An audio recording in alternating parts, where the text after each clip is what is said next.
Hello everyone, welcome to Ask Concussion Doc episode number 83. This episode is called the Top 10 Most Common Misconceptions About Concussion. Welcome to the show. My name is Dr. Cameron Marshall. Like I said, today's episode is on misconceptions, the amount of garbage, BS, crap that is out there. Sometimes just needs a good slap to send it right back to where it belongs, in the garbage. In the words of Jack Armstrong, Toronto Raptors TV host and friend of the show, get that garbage out of here. I've been sick for the past few days, so if I do start coughing at some point during the show, I do apologize. Like I said, today's episode designed to dispel and challenge some of the myths around concussion. So I put together a list of the top 10 most common misconceptions that if people only knew, we would be in a much better place. So a word of advice to all of you, do not fall into these traps. Make sure you get your advice from a reliable source, a trusted source, somebody that uses scientific research to drive their recommendations. Something that worked for your cousin's uncle's brother's daughter. I don't even know what that means now.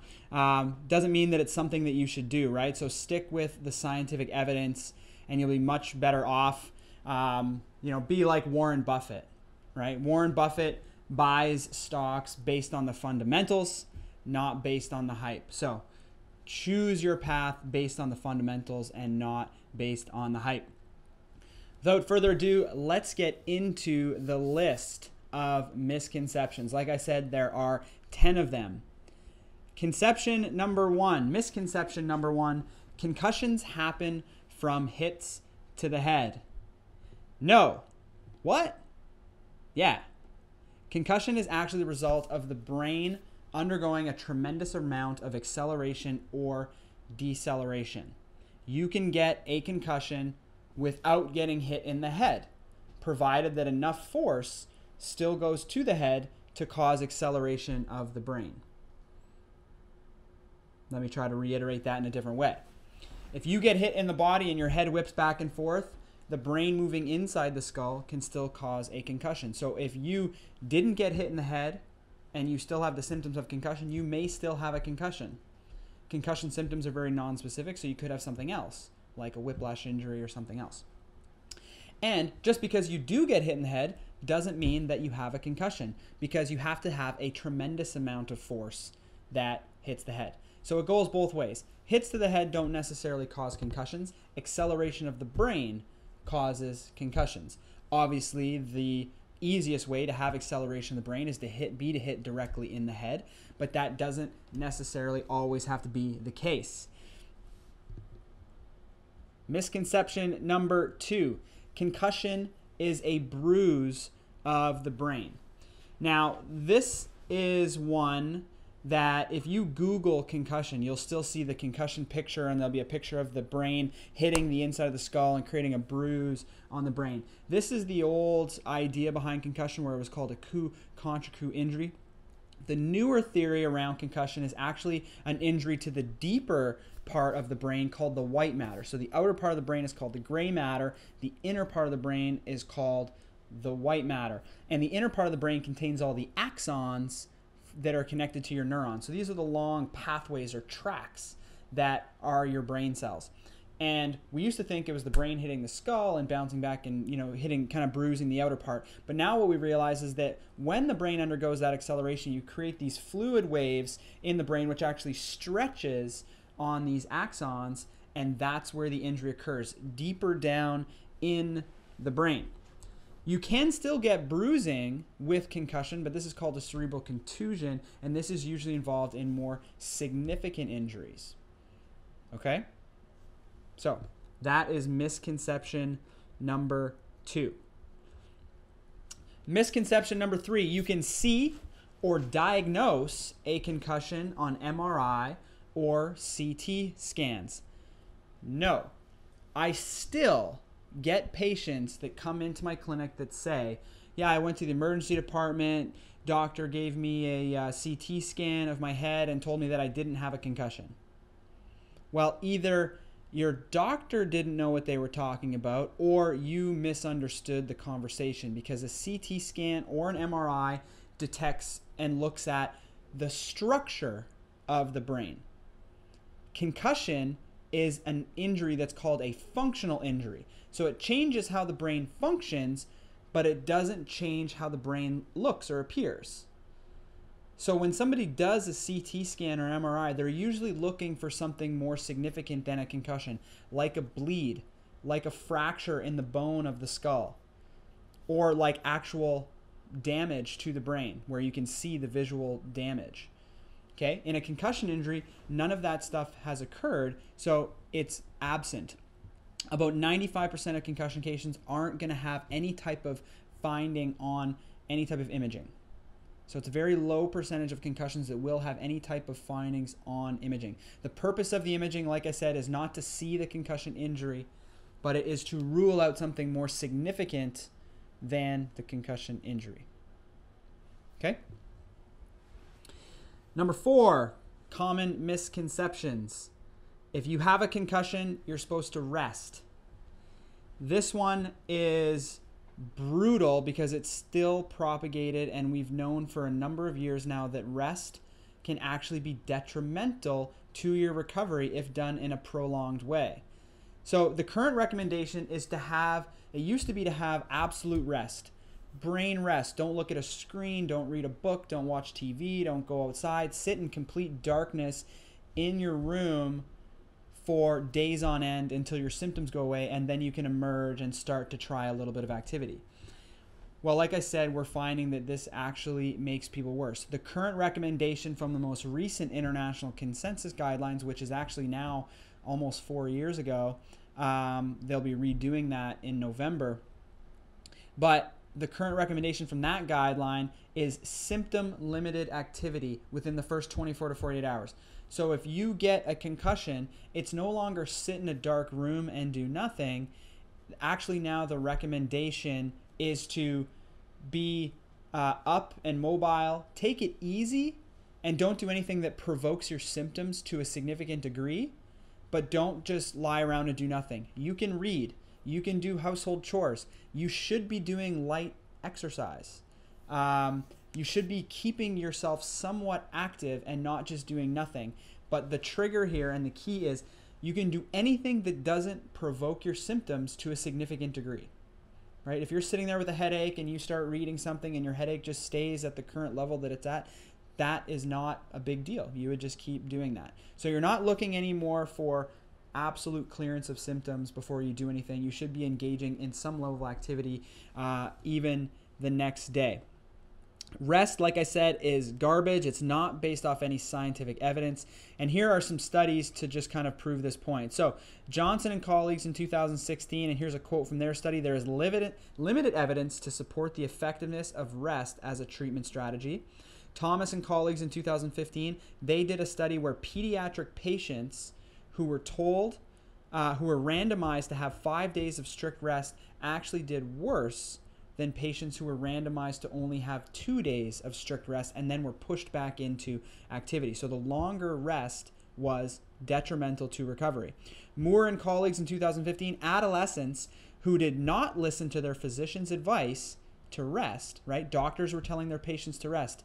The kids that listened to their doctors did worse than the patients who did not listen to their doctors. I'm not advocating for not listening to your doctor, but if your doctor's telling you to rest and sit in darkness, your doctor hasn't read anything on concussion in the past 10 years. So do not listen to that advice. Silverberg and colleagues in 2019, advice to rest for more than 2 days after concussion is associated with delayed return to productivity. This study supports, this is a quote, this study supports the growing evidence that prolonged rest after concussion is generally unhelpful.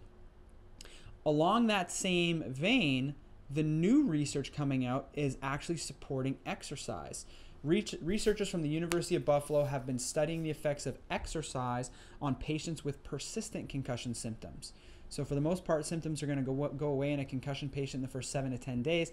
After that, we start to look at this as if it's a persistent concussion symptom. So research from the University of Buffalo has been looking at patients with persistent concussion symptoms, doing exercise, and finding that exercise is generally a helpful treatment strategy for these patients. Over the years, we've actually started saying, well, what if we could actually do exercise earlier and maybe prevent the long-term symptoms of concussion, maybe prevent some of these people from going on to having these chronic symptoms. And what we found is that's actually the case. Early exercise now seems to potentially be protective for concussion, meaning that it helps you get better faster. It gets you back into your life faster, gets rid of your symptoms faster. So here's some studies. Recently, there was a randomized controlled trial that found that a group that was doing subsymptom threshold exercise following a treadmill test, which was delivered at day 4 after their injury, did better than a group that was given just placebo stretching. Anne Gruel in 2016 did a study on adolescents, a large study on adolescents, and found that those adolescents who engaged in physical activity within the first 7 days of their concussion did better than those who didn't engage in physical activity within the first week after their injury. And David Lawrence from the University of Toronto did a study using a survival analysis, and what he found was that for each successive day in the delay to the initiation of aerobic exercise, individuals had a less favorable recovery trajectory. What they found was that if people started exercising at day 1, they actually did better than people who started exercising at day 2. And the people that exercised at day 2 did better than those that started at day 3. So every day you delayed to initiate the onset of exercise actually created a longer recovery outcome. Now, I will say that there was a recent study that found that doing moderate to vigorous exercise in the first couple of days after injury actually prolonged the outcome.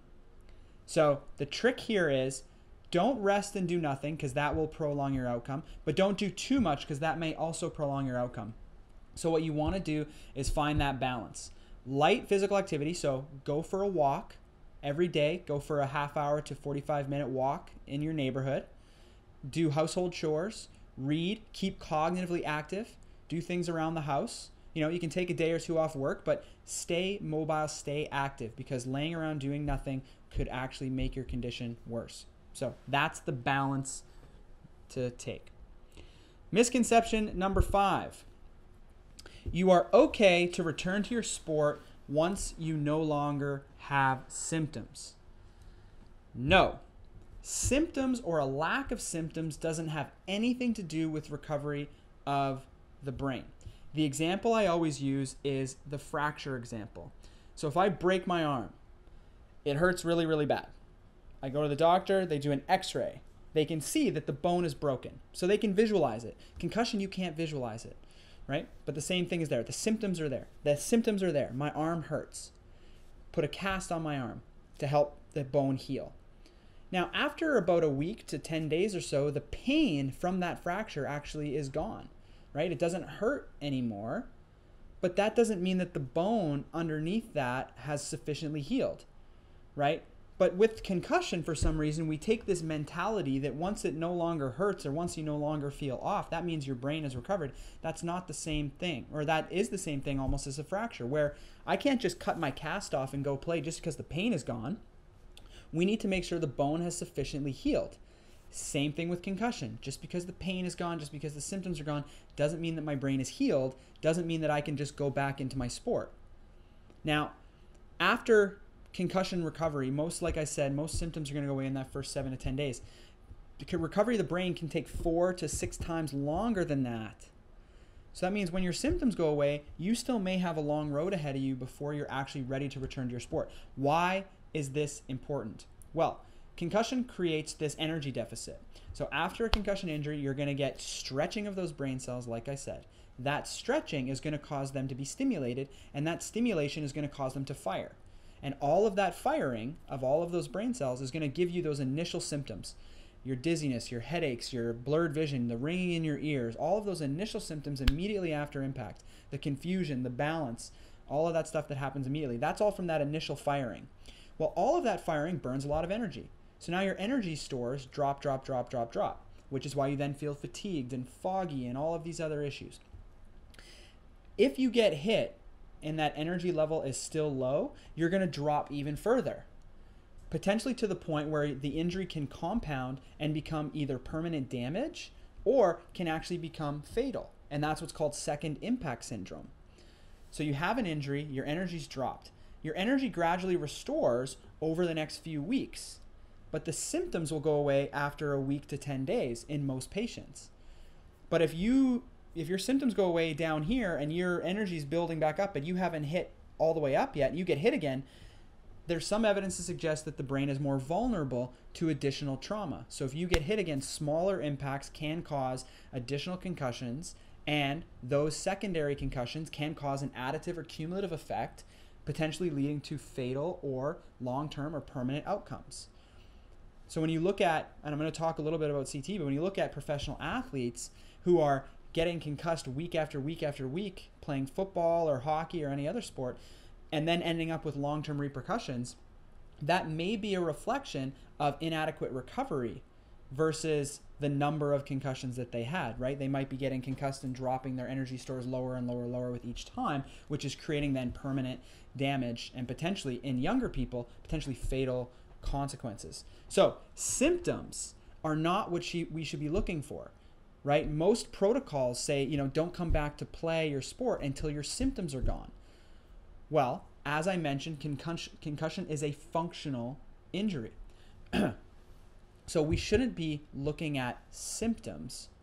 We should be looking at function, right? And this is where you get into the whole idea behind, baseline testing. Baseline testing is doing a series of functional tests, cognitive tests, before the season starts. Now, this has been historically pitched as a way to diagnose your concussion. You do not need a baseline to diagnose a concussion.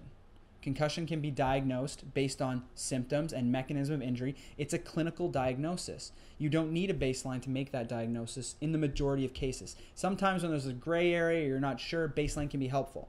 But for the most part, you don't need it.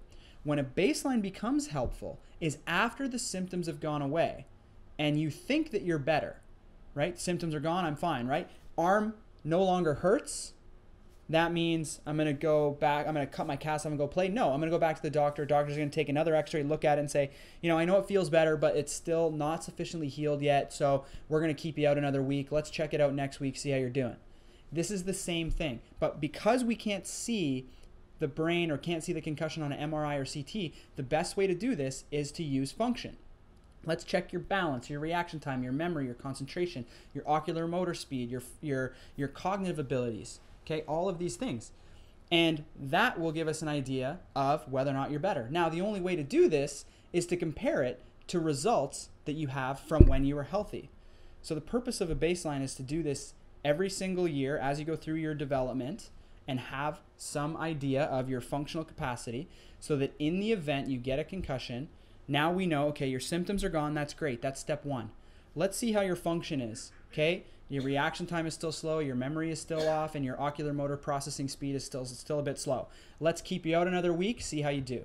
Come back in a week, we retest, right? So the idea is not to rely on symptoms to make your decisions for returning back to sport, but it's to rely on your function.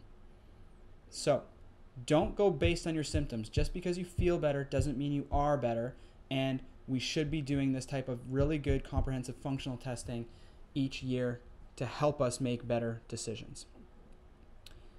Number 6, misconception number 6. You can treat a concussion with medications or other passive modalities. The evidence suggests that, or the evidence is insufficient, I should say, for the use of medication in concussion recovery. There are no pills that can help to heal a concussion.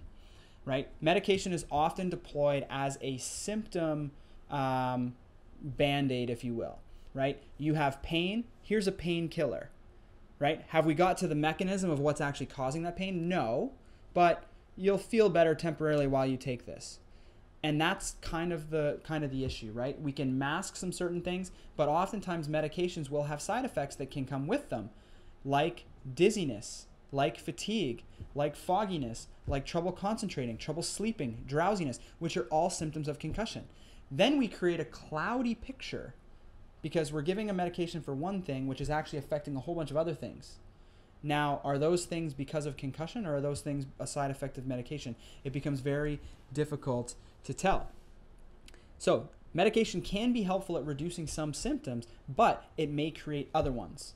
So just be aware of that, right? My approach is typically to go after the underlying issues before resorting to that. This brings me to the other idea, not medication, but other types of passive treatment modalities.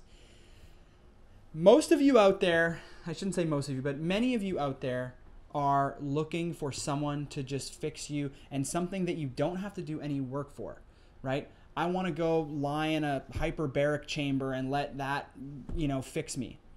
That's not how this works. The amount of times that people write to us asking if hyperbaric oxygen is good, or if laser therapy is good, or if any of these electropulse magnetic therapy, things are any good. There is no evidence to suggest that they're good. Actually, hyperbaric oxygen, for example, and I've said this so many times on this show before, actually has a lot of evidence to suggest that it's not helpful for concussion, is no better than sham or placebo.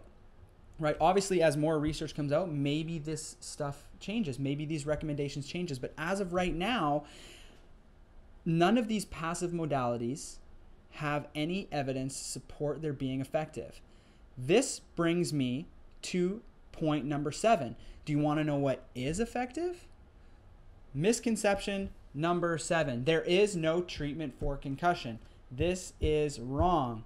The effective treatments for concussion have been found to be rehabilitation, visual, ocular motor, exercise, treatment of the neck, not just passive treatment of the neck, but also active treatment of the neck, and rehabilitation and movement patterns and cervical joint reposition error testing and all of these different things, diet, cognitive behavioral therapy. There's a number of different treatments for concussion, and oftentimes they're done simultaneously, comprehensively, because there's a lot of different pieces that all kind of come together. If you do one, like say, if you're thinking, well, I did vision therapy and that didn't help, and then I went over and did vestibular therapy and that didn't help, well, the reason is probably because you did them as independents. What needs to be done is you have to kind of do this as a comprehensive piece, because what's happening in the visual system here may need a little bit of vestibular work to help coordinate it.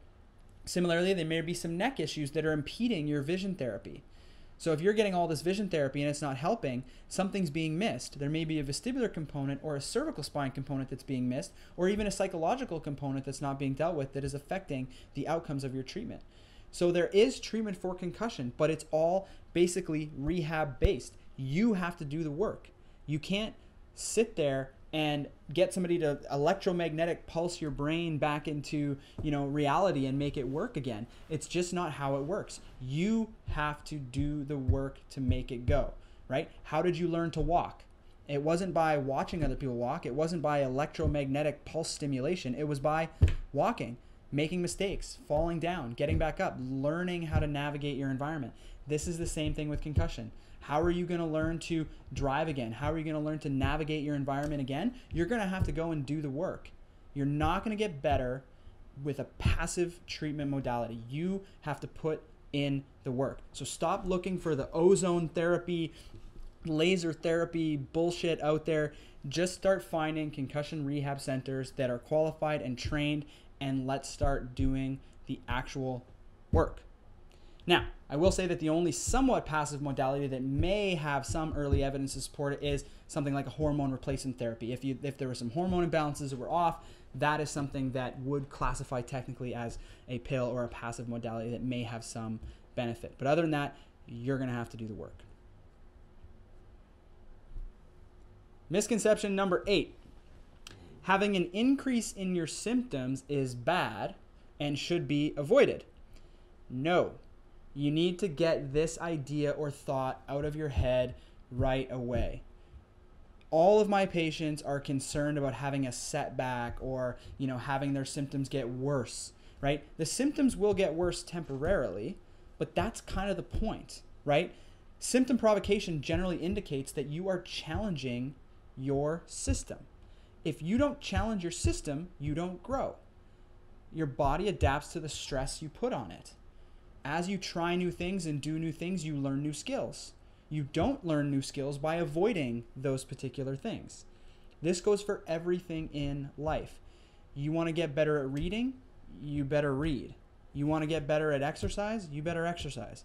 You want to get better at math, you better do math problems. This is the same thing when it comes to anything, okay? Learning a new skill is hard, but once you start doing it more and more, you get better at it. Getting in shape is hard, but you're sore, you can't breathe, you're out of breath, but as you get in more shape, it becomes easier and you get stronger and you start pushing yourself harder and that becomes harder and then you push beyond that and then that's easy. What you used to do and think was hard now is so simple. And this is the same thing for concussion recovery. Concussion recovery requires rehabilitation, and much of the rehab that is out there is finding that balance between what's too much and what's not enough, right? We have to push you and you have to feel symptomatic. If you're doing something and it's not provoking your symptoms, you're not doing it hard enough, or you're doing something that you don't need to do. The idea is that a lot for concussion rehab is, oh, does this increase your symptoms? Yeah, go do more of that. Get your symptoms to go up and then take a break. Let the symptoms come down, do it again. Try to do it for longer this time. Wait till your symptoms get to a certain threshold. Usually we say wait till your dizziness or your headaches or whatever get to a 5 out of 10, then kick back on it, let that come down and do it again. That is concussion rehab. So if you spend your life avoiding symptoms or anything that may provoke your symptoms, right? I don't like crowds because it makes me dizzy. You know what I'm going to tell you? Go hang out in crowds. That's the treatment for concussion. So having an increase in your symptoms is not bad. It's actually good, and it tells you exactly what you should be doing. Now, obviously, this is within reason, right? If somebody has a hamstring strain, I'm not going to overload their hamstring to the point where it tears again, but I'm going to overload it a little bit to create a better healing process, and that's the same thing. We need to know and find out where that line is and push you into that. But you have to be comfortable being a little bit uncomfortable, and you have to rest assured that any increase in your symptoms is going to be temporary. The thing that makes it prolonged is likely the anxiety that goes along with it. Okay? So once you can get out of your mind that you're not doing any damage to yourself by pushing a little bit, you might be more likely to take that leap. And that is what I'm trying to get across here. So you need to have symptom provocation to be having any effect on your recovery. And you need to keep doing that, because what happens is the line of symptom provocation gets pushed further and further and further away, so that now it takes longer to hit that symptom onset. Till pretty soon, you can push yourself to the max and you don't get symptoms. That's the idea, right?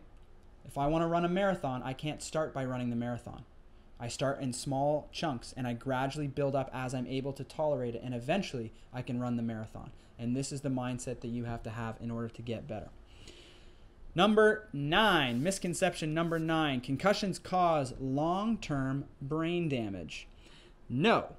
Well, at least we can't say that, because we don't have enough evidence yet to make that claim. This is all speculation, and many people will see this all over the news and believe that it is a real thing, right? But you have to remember that a lot of stuff that gets pushed on the news is designed to sell ad space. It's designed to get people to watch the story. Well, if you create an enemy, which has been football and professional sports, suggesting that they're somehow withholding information or not giving the full story, that creates a lot of people interested in that bigger story. The fact of the matter is we have no idea what is causing CTE, or if CTE is actually even something that causes any symptoms in life, right? All we have are brains that have this tau protein in them. What does that tau protein do to the brain's function while the person is living? We actually don't even know. Was it concussions that put the tau there? Well, we don't know that either. There's 20 different types of conditions that can put tau in a brain. Some of the things that can put tau in a brain are opioid use, right? So pain-killing medication. Well, a lot of former NFL players admit to using a lot of opioids when they played football. Could that be the cause? Possibly, right? So there's a lot of unknowns here. It's been speculated that it's concussion, but we are so far away from knowing anything concrete about this that is way too premature to suggest that having a concussion or two is going to cause any type of long-term brain damage. So the research and the science does not fit with the media reporting. The research we have so far is very, very, very early stage, right? Let's think about this. Recently, there was a study by Grant Iverson where he found CTE in 8 people that have never played contact sports in their life, never had a concussion in their life, but yet they had the same pathological findings as CTE in their brain. So how can we say that this is caused by concussions when we're finding it in people with no concussions? Misconception number 10. After a couple years of symptoms, recovery is not possible. No, this is absolutely false. Concussion recovery is harder the longer it drags on, but it is definitely not impossible. In my experience, in dealing with patients, it really comes down to how bad do you want to get better. A lot of people will say they want to get better, but not many people are willing to actually put in the work and put in the effort to actually get better. If you really want to get better, you're going to put in the work, you're going to put in the effort, you're not going to cheat, and you're going to push. If you are kind of, yeah, I want to get better, but you don't, you're not going to get better because you're not doing the work you need to do to get better. And that's just the reality of the situation. So the patients I have that do get better are the ones that are there. They never miss their appointments. They're on time. They do their exercise religiously. They don't cheat on their diet. They do all their work. They up their exercises. They push themselves beyond where their comfort limits are. And guess what? Those are the patients that I discharge. I have other patients that will make excuses the entire time I'm seeing them. Those patients, they don't do so well because they give up, because it gets hard, right? Concussion recovery is not an easy thing. Anyone who's going through it right now can attest to that. But I promise you this, if you put the time in, you put the work in, you don't cheat, you push yourself, you're not afraid of symptoms, you will get better. But you have to do that work. It all comes down to how badly you want it. That's it for me. Those are the 10 most common misconceptions of concussions. If you have questions that you'd like me to answer, you can send an email into info@CompleteConcussions. Sometimes we get people that say, how do I ask a question? So you can DM them to us on Instagram. You can send them in on Facebook. You can email them to us at info@CompleteConcussions, and we can do an episode dedicated to those questions. See you guys. Whoa, wait. Just one more thing before you go. This episode is brought to you by the Complete Concussion Management Clinical Network. Are you suffering from concussion symptoms that just aren't getting better? Maybe you're in the wrong place. Maybe you're seeing the wrong healthcare professional. Visit CompleteConcussion.com/find-a-clinic to find all the local professionally trained concussion rehab individuals in your area. Each of our partnered clinics have gone through extensive training on concussion assessment, management, diagnosis, treatment, and rehabilitation. They're going to work with you to try and find the root cause of your symptoms and then develop a treatment plan and approach to help get rid of them. If you don't know what's driving the symptoms, you can't ever help or hope to fix them. CompleteConcussions.com/find-a-clinic. They have a 98% patient satisfaction rating and have a higher net promoter score than Amazon, Apple, and Netflix. CompleteConcussions.com/find-a-clinic. You will not regret it.